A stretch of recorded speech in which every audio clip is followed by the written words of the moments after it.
Catherine Barbarou, bonjour. Bonjour. À 61 ans, vous êtes devenue la présidente de l'ADI, qui est l'Association pour le droit à l'initiative économique, donc la plus grande association de microcrédit en France, destinée aux exclus du système bancaire. Alors, vous lancez une grande campagne pour encourager les jeunes à monter leur entreprise. Pourquoi ce focus sur eux, sur ces jeunes ? Bien parce qu'aujourd'hui, d'abord, vous le savez comme moi, le chômage des jeunes est un problème tout à fait dramatique pour la société française. Plus de 25% de chômeurs, 40% dans certains quartiers. Et dans le même temps, nous savons que 47% des jeunes disent avoir envie de créer une entreprise. Donc c'est une opportunité qu'il faut essayer de les aider à saisir. Alors je ne suis pas en train de vous dire qu'on va résoudre le problème du chômage des jeunes uniquement par la création d'entreprises, mais je crois qu'il est important qu'ils sachent que même s'ils n'ont pas d'économie, que même s'ils n'ont pas de garantie, si même ils n'ont pas toujours un projet qui est complètement élaboré, ils peuvent se lancer parce que l'ADI est une association qui précisément fait à la fois du prêt et de l'accompagnement. Et d'autant plus que vous avez observé que l'entrée dans un contrat pérenne est de plus en plus tardive, c'est ça pour ces jeunes? Oui, écoutez, ça, hélas, moi j'ai été déléguée à l'emploi dans les années 2000, au moment où on a créé les emplois jeunes et on a essayé de donner une accélération un peu à l'insertion des jeunes.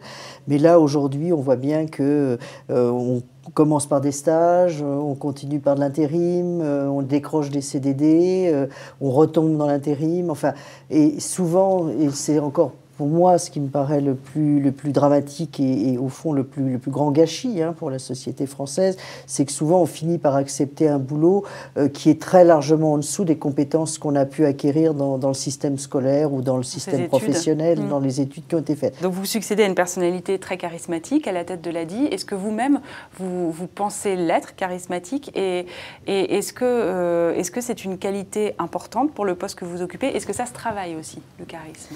Ce que j'ai ressenti, c'est que je pense que j'ai su donner confiance à un certain nombre d'équipes dans la façon de faire. Je crois que ça repose sur une capacité de conviction.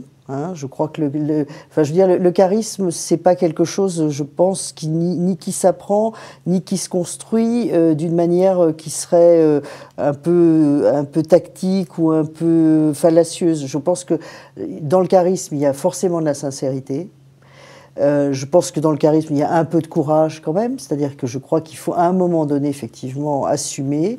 Je crois qu'il faut qu'il y ait une persévérance, enfin une continuité. Ce qui frappe en général les personnes qu'on dit charismatiques, ce sont aussi des personnes qui, je crois, ont su imposer à un moment donné un certain nombre d'idées, un certain nombre de valeurs, un certain nombre de principes, des prises de position courageuses. Enfin voilà. Et puis il y a quand même les créateurs. Et quand on croise, nous aidons entre 12 000 et 15 000 personnes par an.